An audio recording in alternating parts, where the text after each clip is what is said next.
स्वतःचा विकास स्वतः करायचा ठरवलं तर आमचा जो एरिया आहे तो आम्हाला जास्त मिळणार आहे। इथे लक्षवेधीमध्ये असं सांगण्यात आलं होतं की संपूर्ण मच्छीमार कॉलनी, पोलीस कॉलनी, आकाशगंगा, काही झोपडपट्टीचा एरिया असं सगळं एकत्र मिळून ती लोक क्लस्टर डेव्हलपमेंट म्हणून आणणार होते। ज्या क्लस्टर डेव्हलपमेंटमध्ये आमच्या आजूबाजूचे जे रहिवासी आहेत ते सुद्धा आमच्या प्रोजेक्टमध्ये येतील आणि त्यामध्ये मिळणारा जो एरिया आहे आमचा तो आम्हाला अतिशय कमी मिळणार आणि एक प्रकारे आम्हाला एका बाजूला कोंबल्यासारखं होणार, जे आम्हाला मुळीच नको आहे।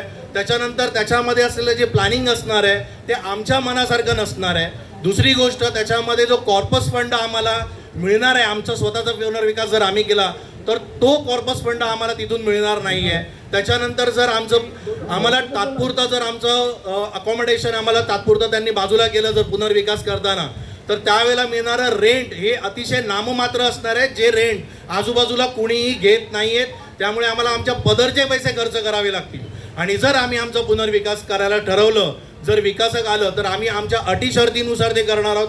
आम्हाला रेंट आम्हाला योग्य प्रकारे मिळेल, आमचा कॉर्पस फंड मिळेल ज्याच्यातून आम्ही आमचं मेंटेनन्स भरू, ज्यामुळे आमच्या भविष्यातल्या आमच्या पिढीचं आम्ही संरक्षण करू शकू।